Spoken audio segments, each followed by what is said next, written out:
Welcome to power of engineers P word. आज हम control transformer के बारे में पढ़ेंगे।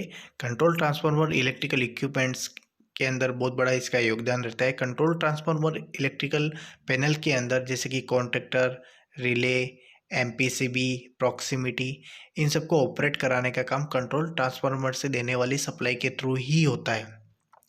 कंट्रोल ट्रांसफार्मर में इनपुट और आउटपुट कनेक्शन होते हैं। जैसे कि इस कंट्रोल ट्रांसफार्मर के अंदर 400, 415, 430 वोल्ट इनपुट साइड है एंड आउटपुट साइड ये 220 8.5 वोल्ट एसी आउटपुट निकाल रहा है। कंट्रोल ट्रांसफार्मर के आउटपुट कनेक्शन है जिसमें जैसे कि ये 220 वोल्ट एसी आउटपुट निकाल रहा है, 8.5 वोल्ट एसी आउटपुट निकाल रहा है। हमेशा एक चीज़ ध्यान रखना कि ट्रांसफार्मर हमेशा एसी और एसी इनपुट और एसी ही आउटपुट ये निकालेगा। ये डीसी आउटपुट कभी नहीं निकालेगा। डीसी में कन्वर्ट करने के लिए इसे रेक्टिफायर आगे, आउटपुट के आगे रेक्टिफायर लगाना बहुत ज़रूरी है जो एसी को डीसी में कन्वर्ट करता है। ये ट्रांसफार्मर का इनपुट कनेक्शन है जैसे जहाँ पर CNE कॉमन 1 एम्पीयर का फ्यूज लगाया गया है जो आगे स्लाइड के अंदर आएगा।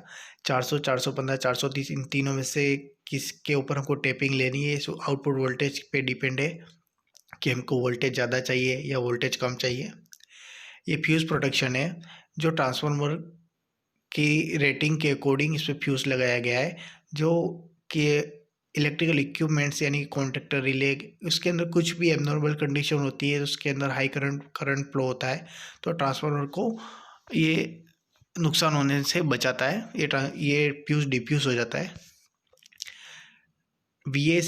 VA 220 VA यानी कि ये 220 VA का ट्रांसफार्मर है। हमेशा ध्यान रखना कि ट्रांसफार्मर हमेशा VA, KV और MVA के अंदर ही आते हैं क्योंकि मैन्युफैक्चरिंग कंपनी वालों को ये नहीं पता होता है कि इंडस्ट्रियल लोड कैपेसिटिव है, इंडक्टिव है या रजिस्टिव है, तो वो पावर फैक्टर को डिसाइड नहीं कर पाते। लेकिन मोटर के ऊपर किलोवाट और पावर फैक्टर दोनों आते हैं क्योंकि मोटर एक्चुअल लोड पे डिपेंडेंट रहता है, यानी कि मैकेनिकल इलेक्ट्रिकल एनर्जी को मैकेनिकल एनर्जी में मोटर कन्वर्ट कर रहा है तो एक ऑब्वियसली उसके अंदर जो लोड होगा वो एक्चुअल होगा। इसलिए मोटर की नेम प्लेट के ऊपर पावर फैक्टर और किलोवाट दोनों लिखा हुआ रहता है, लेकिन ट्रांसफार्मर के ऊपर हमेशा KVA ही रेटिंग लिखी हुई रहती है, कभी भी किलोवाट और पावर फैक्टर कभी भी उसके ऊपर लिखा हुआ नहीं रहता है। DTY 100%। DTY का मतलब है कि ड्राई टाइप, यानी कि नेचर कूल्ड ट्रांसफार्मर होता है ये कंट्रोल ट्रांसफार्मर 100%। इसके लिए एक्सटर्नल कूलिंग फैन लगाने की हमें कोई ज़रूरत नहीं रहती है। PH यानी कि फेज, सिंगल फेज सबको पता ही है। प्राइमरी यानी कि प्राइमरी के अंदर इसके अंदर name plate, as per name plate of the control transformer यहाँ पे 400, 415, 430 वोल्ट AC हम दे सकते हैं। सेकेंडरी आउटपुट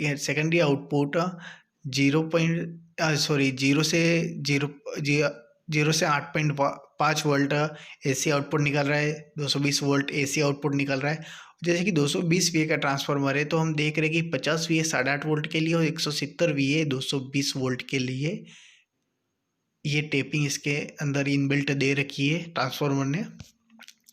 टी इंडेक्स का मतलब होता है किसी भी इलेक्ट्रिकल इक्विपमेंट का टेम्परेचर की ऑब्वियसली कैपेसिटी रहती है।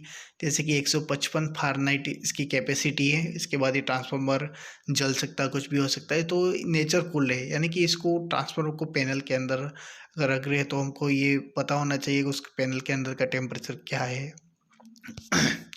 IP20 obviously control transformer IP20 base ही रहते हैं जो लिक्विड, ऑब्वियसली इलेक्ट्रिकल के अंदर लिक्विड पानी वगैरह जाने से इलेक्ट्रिकल इक्विपमेंट्स डैमेज हो सकते हैं। 50 Hz इंडिया के अंदर 50 Hz ही होता है। ये जो सिंबल है ये जिस ट्रांसफार्मर के दो आउटपुट रहते हैं, जैसे कि अभी इस ट्रांसफार्मर के अंदर 415 वोल्ट जैसे कि हमें AC इनपुट दे रहे तो इसके अंदर 220 और 8.5 वोल्ट आउटपुट निकल रहा है। तो इसके अंदर 2 वाइंडिंग है, यानी कि तो 8.5 वोल्ट की एक 220 वोल्ट की टाइप वाइंडिंग है, इसलिए इसके अंदर फर्स्ट और सेकेंड सिंगल पेस का सिंबल बना के वो रखा है। हम जानते हैं कि कंट्रोल ट्रांसफार्मर का रेटेड एम्पियर अगर हमको निकालना है तो कैसे निकालेंगे।